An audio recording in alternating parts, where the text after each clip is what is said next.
مساكم الله بالخير، وبداية شكر كبير للحدم على استضافتهم هذه الندوة.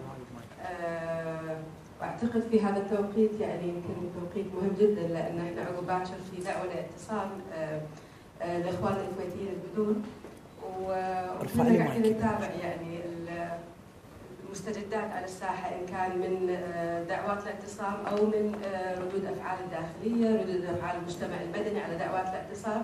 فأعتقد التوقيت هو الأفضل، لأن هي قضية الساحة حالياً. بس قبل لا أبدأ أنا بس أحب أقول إن نواف يمكن فرش فرشة وايد مهمة عن كيف بدأت قضية البدون، وكيف تطور تعامل أو ما نقول تطور، يمكن تراجع تعامل الحكومة مع إخواننا الكويتيين البدون على مدى 60 سنة. لكن هي مو بس قضية البدون، أنا أعتقد أن قضية البدون هي النموذج الأكثر وضوحاً على عدم مقدرة الحكومة على إدارة أي ملف شائك في الدولة.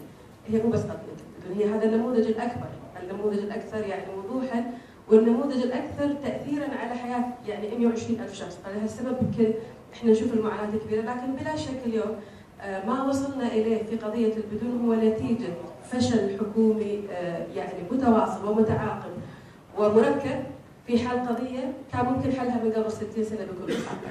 لكن التراخي في حل القضايا والقناعة الحكومية الدائمة بأن القضايا بتحل نفسها بنفسها، وأن احنا إذا لفينا ويهنا عن القضية كأنها مو موجودة وبتتعاطى مع نفسها مع الزمن راح تتلاشى، هي السياسة اللي تمشي عليها الدولة من سنوات. أثبتت فشلها وأثبتت أن هي ما تحل القضايا، لكن لا زال في هناك إصرار عليها للأسف.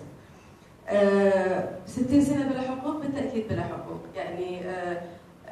مخجل اليوم لما نطلع بعد كل هالسنوات ونقول نبي نعطي البدون 11 مميزة ونسميها مميزات، ونحط لها 15,000 ضوابط، ونحط لها عراقيل وتعال وعشان تجدد هويتك تطلع روح الواحد عشان يجدد هويته، وبعدين لا، لما يجددها يعطونا هوية كل 3 أشهر تعال جددها مرة ثانية.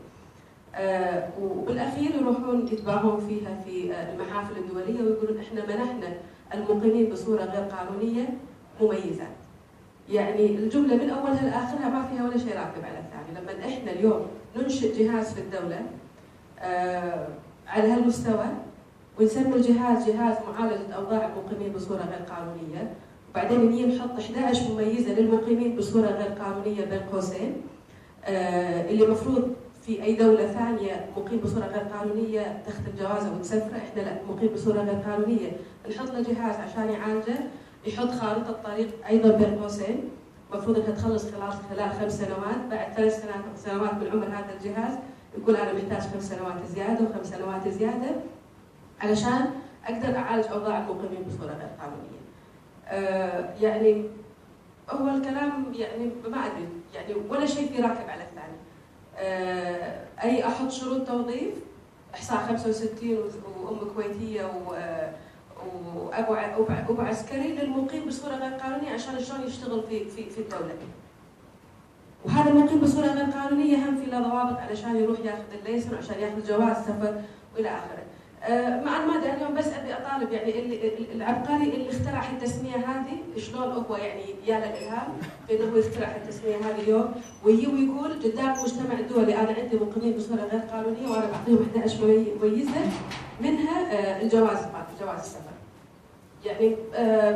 كلها علامات استفهام من أولها لآخرها. إن دلت على شيء فدلت على أن الحكومة غير قادرة حتى على مواجهة المشكلة واعتراف بأن هناك مشكلة. واعتقد أن في أداء وفد الحكومة في جنيف، بس بوضح بصلح شغلة قالها نواف إنك كان في حضور مراقبين ومشاركين، بس احنا مجموعة 29 كنا مشاركين وإن كنا مو حاضرين. احنا دزينا تقرير وتمت مناقشته في شهر فبراير مع منظمة ثانية اللي خط الإرسالي. كنا احنا منظمتين وفي حركة الكويتيين بدون 3 منظمات قدمت تقارير رسمية للجنة حقوق الطفل حول أوضاع الطفل في الكويت بشكل عام. احنا كان تقريرنا طبعا مفصل عن البدون، الطفل البدون وما يتعرض له من انتهاكات. يروح الوفد الحكومي في جنيف ويتكلم شفنا الاداء، شفنا التخبط، شفنا لما يقول لك احنا في عندنا 4 فئات واحده منهم غير قانونيه، بعدين يعني توقف تعطيك بريك ايمان الناصر وتقول هم كلهم مقيمين بصوره غير قانونيه، بعدين ترد تقول في فئه منهم يستحقون الجنسيه قسمناهم الى 7 شرائح. يعني بدون تعليق، الواحد ما يقدر يعلق على هالكلام، وطبعا كلمه تنظاف انا اعتقد يعني اليوم من يذهب الى جنيف يحتاج انه يتنظف عقليا وذهنيا وانسانيا قبل ما يعطونا هذه التذكره ويقولوا له روح مثل دوله الكويت في الخارج، لان هذه الاساءه ما كانت للبدون، هذا انا شخصيا شعرت بالاهانه. انا كويتيه وشعرت بالاهانه لما قالت هذه الكلمه في جنيف، لانها مستني وحسستني بان احنا يعني للاسف نختار المسؤولين الغلط ونختار الممثلين الغلط لدولتنا لتمثيلنا في الخارج، والاهانه لنا بالنهايه. ليش مجموعه 29 تبنت قضيه البدون من البدايه؟ احنا مو تعاطف، يعني مو تعاطف ساذج، يمكن انا اعترف انا قبل 5 سنوات كان عندي تعاطف ساذج جدا مع قضيه البدون. الصوره اللي صورها الاعلام دائما مساكين عايشين خارج هامش الحياه، تحت خط الفقر، محرومين من وايد اشياء، يعني نتكلم حتى الاجتماعيا اليوم، حتى في الزواج في هذا في دائما اشياء الواحد يحاكيها يفكر فيها، نشعر بان هم يعني غريبين لكن هم معنا بوسطنا. ما بدانا نشعر باهميه ان يكون لنا دور في اتجاه قضيه البدون غير لما بدا البدون انفسهم يتحدثون عن قضيتهم.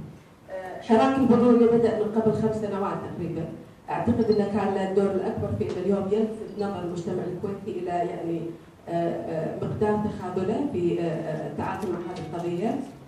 الحراك الاكبر كان طبعا مع فبراير 2011 بخروج يعني الخروج اللي بدا ياخذ الشكل المنظم في 2011. بالتاكيد كان له الدور الاكبر. صعب ان الواحد يقدر يساعد شخص هو مو قادر على مساعده نفسه او اخذ المبادره، زمام المبادره في حل قضيته. فللي بدأوا واللي بادروا نقول لهم شكرا لكم، انتم فتحتوا عيوننا على يعني واقع احنا كنا نجهل اغلبه، خلانا نقرا وخلانا يعني نقعد مع ناس ونبدي نعرف شنو اساس المشكله.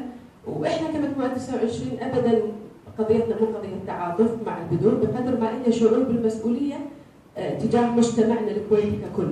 احنا اليوم اللي يحركنا مو ان احنا كاسرين خاطرنا البدون ابدا، احنا اليوم نشعر بان احنا ككويتيين هذه مسؤوليتنا تجاه دولتنا تجاه مجتمعنا. ما عجزت الدوله عن ايجاد حلول له، احنا دورنا اليوم كمجتمع مدني وكناشطين وكناس قادرين على احداث تغيير في المجتمع انه يكون لنا يعني بصمه وحراك وتاثير في هذا الموضوع وضع. مجموعه 29 يعني ما حد فينا احنا يعني لما اسسناها كان متوقع ان احنا بنحقق اللي حققناه مع المجموعه، للامانه كانت احلامنا وايد متواضعه ويعني كان يمكن في البدايه هو غضب، شعور بالتقصير، شعور بالعجز حركنا، لكن مع الوقت بدات يعني الصوره توضح اكثر وبدات المسؤوليه تكبر وبدأنا نشعر بان احنا اليوم مطالبين بحراك اكبر. الحراك اللي ما يطور نفسه والحراك اللي يستخدم نفس الادوات مرة ومرة ومرة ومرة هو حراك غير قادر على الاستمرار. كل حراك لازم ينوع في ادواته ويطور في ادواته ويوسع دائرة المشاركة فيه.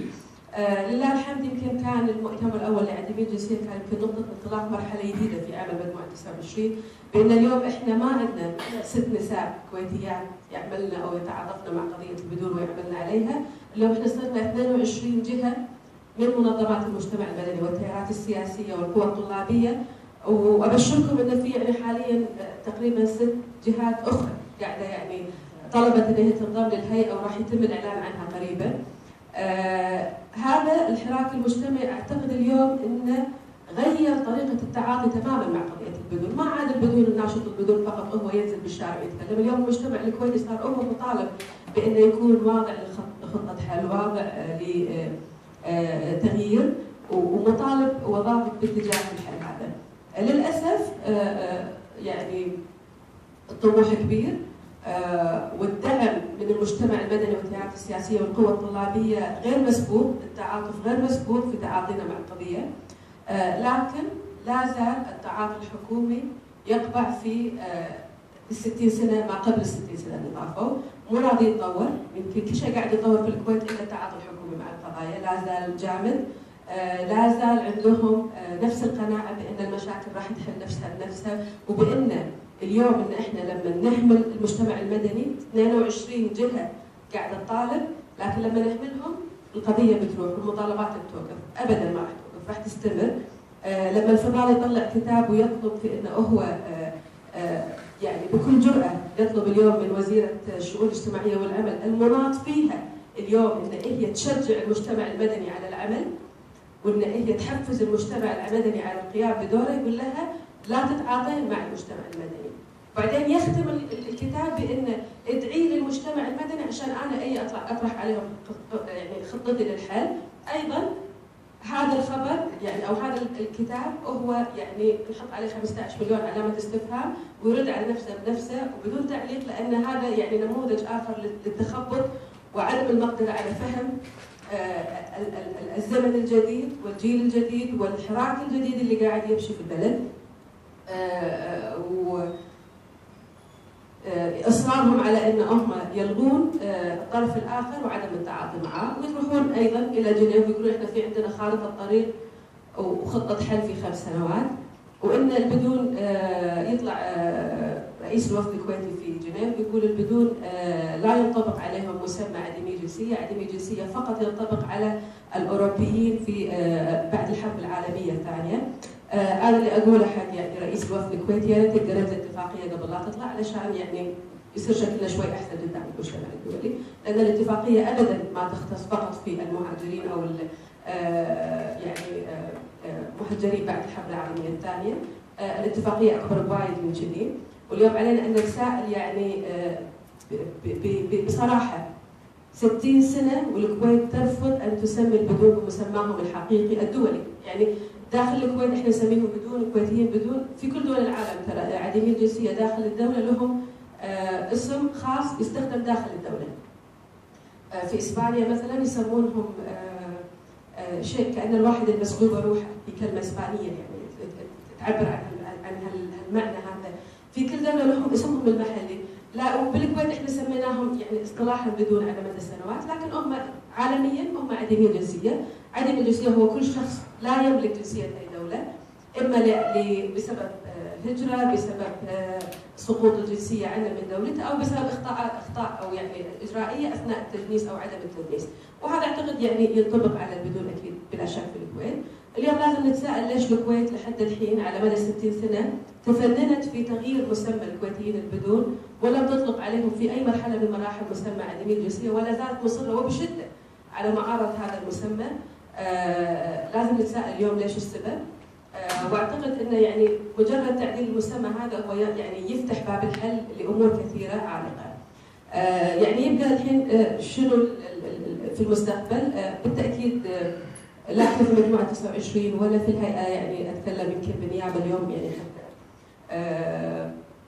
في يعني اليوم يعني حدم ولجنه الكويتيين بدونهم اعضاء بالهيئه. الهيئه اكيد مستمره في عملها، الهيئه قاعده تشتغل ما تتكلم، يعني كعادتنا حتى احنا ايضا قبل في مجموعه 29 نشتغل وبعدين لما الشغل يعني يكون جاهز نعلن عنه، فبالتاكيد هناك عمل مستمر مو للاعلام ولا الاستهلاك الاعلامي بقدر ما هو للتحضير للمرحله المقبله في عمل الهيئه. ما راح نوقف بالتاكيد، ونؤكد على ان حراك الكويتيين بدون حراك مستحق من اجل المطالبه بحقوق سلبت منهم، حقوق ملتزمه الدوله فيها على مدى عقود، ويمكن كلمه اليوم لمن يمسك هذا الملف بان اليوم التوقيع على اتفاقيات 7 اتفاقيات من اصل 9 اتفاقيات اساسيه، باضافه قبل كم شهر الكويت طبعا وقعت اتفاقيه المعاقين حقوق ذوي الاعاقه، فاليوم احنا الكويت موقعه 7 اتفاقيات اساسيه من اصل 9 في مجلس حقوق الانسان. هذه الاتفاقيات ما هي اللي يعني نكشف فيها، ما هي نثلوث حلو ماركه ونمشي ونقول الله احنا لابسينه قدام المجتمع الدولي، هذه لازم تترجم الى واقع بحكم الماده 70 من الدستور الكويتي، كل اتفاقيه تصادق عليها الكويت تصبح نافذه نفاذ القانون، فبالتالي اليوم مو 11 ميزه، هم حقوق اكثر من 11 بوايد، حرم البدون منها على مدى 60 سنه، وآن الأوان اليوم انهم ياخذونها معززين مكرمين بدون تحويلهم الى يعني يطالبون من بيت زكاة. اليوم التعليم ما يبي له صندوق والراتب ما يبي له بيت زكاة، اليوم يبي لها بالفعل إعادة يعني نظر في المنظومة الإنسانية والحقوقية في المجتمع الكويتي بكاملها، وتطبيق هذه الاتفاقيات وإدخالها في حيز التنفيذ وتطبيقها على إخواننا الكويتيين بدون، لأن متى ما طبقت ما أعتقد راح يكون في أي مشكلة عالقة بعد اليوم. يعطيكم العافية.